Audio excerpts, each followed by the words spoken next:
This is a 4 voice at 2:20 for 10 minutes.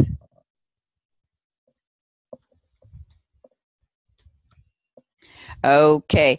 And do they come sit down in your office? No, they didn't sit. They stood. One stood on one side of the office and the other stood on the other and asked me. It was a strange experience. It wasn't a conversation. They were asking questions. Okay. And what kind of questions were they asking? Similar to the type of questions you're asking me, fact finding questions. What happened? Where were you? Who was out there? Who did it? They were directing me. They obviously had something to find out, and they have a specific way of doing it, so I answered everything. Okay, how long? Strike that. Were you speaking with both officers? In the beginning, I was. Then they asked me to walk outside with them and show them where it had happened, and one officer was very young. The officer looked like in years senior and in job senior, and they both asked me questions. Where were you standing? What were you doing? What had happened? And when I answered them, I was answering both of them. And finally, the senior officer said, "That's enough," and told the junior officer, who appeared to be the junior officer, stop. He wanted to ask all the questions. Okay. And then they dismissed me, told me to go back and sit down. Okay. Do you recall either of their names? No, I don't. If it's important, I might have. No, I don't want you to. Okay. Okay. I believe you supplied me with some type of copy of a police report. Uh-huh. You've seen this document before, correct? Yes. Okay, and did you obtain this yourself? Yes. And when did you obtain the police report? I don't know. I don't recall. I requested it and they sent it through the mail. Okay. It took a very long time to come through the mail. Okay, it has here Officer Benge, Benge. Does that name sound familiar? No, it doesn't. Okay. And Officer Distor, Distor. Does that name sound familiar? No. Okay.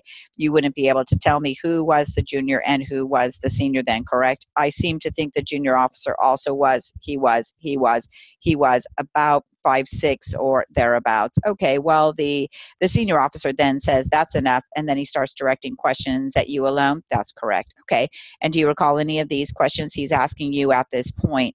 Not specifically. They were questions like, where were you standing? What had happened? Did he do this? Was he alone? Okay, and at this point, are you standing with the two officers in the middle of the driveway? Yes, right where it had happened.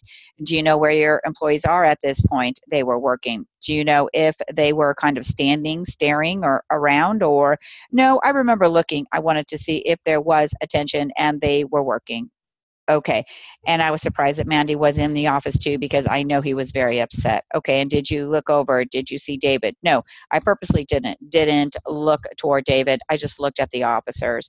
Did you see any employees of David standing around there? I didn't notice. Okay. And so how long is this conversation in the middle of the driveway there? 10 minutes. Okay. How long was the conversation inside the office? About 10 minutes.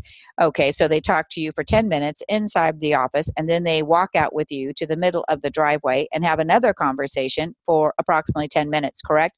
I think that would be the amount of time, very short amount of time. Okay, and how's this conversation conclude? That conversation concluded by them telling me, asking me, are you okay? Do you need an ambulance? No, I don't need an ambulance. Or do you need paramedics? I said no. And they told me to go back in and sit down, which I did. Okay, so you went back into the office and sat down in my desk chair. Yes. Okay. Can you see outside at this point? No. Okay. Do you know where the officers went after that? I assumed they went to talk to David. Okay. You did not see them talk to David, correct? No. Did you see the officers leave? No, they did not leave. After they spoke to him, then they came back over to my office. Okay. Talk to me, ask me a couple of questions. Well, let me ask you this. How long were you sitting in your office after the officers directed to? It seemed like a long time, and I'm sure it wasn't. I don't know. At that point, I was completely unnerved by police and what had happened. Okay, not long. And do both the police come back into your office? No, one of them had come back and asked me a couple of questions. Which was that, the junior or senior officer? I don't recall. Okay, and do you recall what they asked you the second time they came in? I don't remember. I just remember the question was similar to a couple of questions they had already asked me, and he left my office real quickly. It sounded as though he heard something that he either expected to hear or was important, and he left through the back door, went to talk to the other officer, and then they both came back over to see me. Okay. And then they asked me if they said, have we have enough information? Would you like us to arrest him? Okay. And what do you tell them? And I hedged for a moment. They asked me the question again. I thought about it real hard. And then I said, I think it's important that we do. Go ahead. Okay. And then you're in the office at this point. Yes. They're standing in your office. Yes. Okay. And so you said, I think it's important, or something to that effect. I did say that. I think it's important. Go ahead. It was my way of apologizing to them for the time that it would take. What happens next? I then looked out the window. They left, didn't tell me what was going on. So I looked out the back window at an angle, and I saw that they had already put him in the back of their car, or they were putting him in the back of their car. He was already 3/4 of the way in, and he was pleading through the window at me, please don't let them do this. And geez, and I just kind of backed away from the window, let them do what they do. Okay, did David see you when you're looking out the window? Probably. Okay, what did you do after that? What did I do? Yes, sat for a moment and I went home. Okay, went home and lay down on the couch. Okay, and when you got home, any part of your body hurting? I had an achy right leg, and I decided to go to sleep early, about 7 o'clock.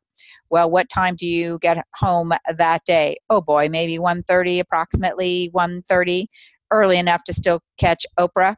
Okay, so you get home. I object. You get home, you're laying on the couch. Uh-huh. Do you take any aspirin or anything? No, no. And put ice on your knee? No. Okay. You're laying on your couch, and how long did you make any stop from when you left the AMCO till when you got home? Nope. I went right home. You lay down? Yes. And do you just, how long? You're watching TV, I assume? No, just laying there and in the quiet. Okay. And how long are you laying there? About 2.5 hours, 2.5 to 3 hours.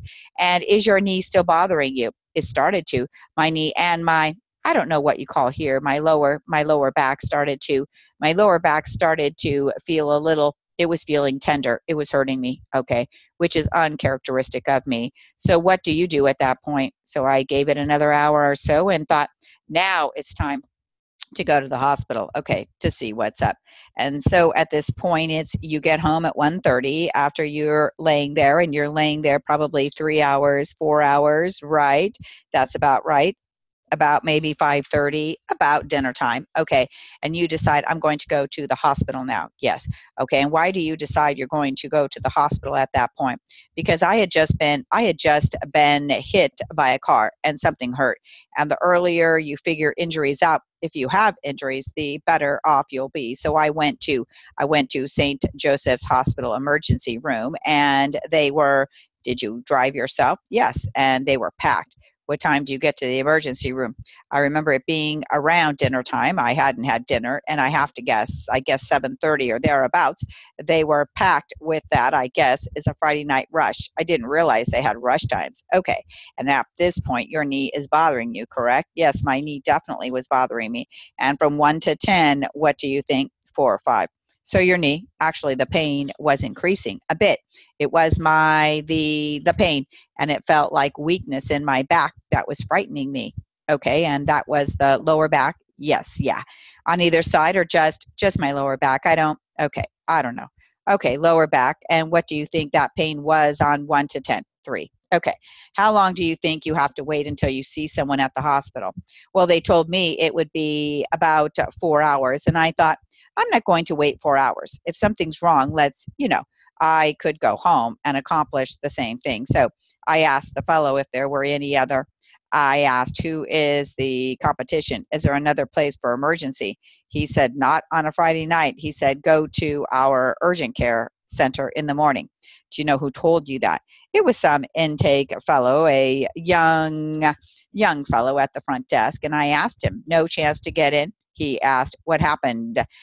He said, no, I'm sorry, because there was some obviously very, very sick people there. Okay.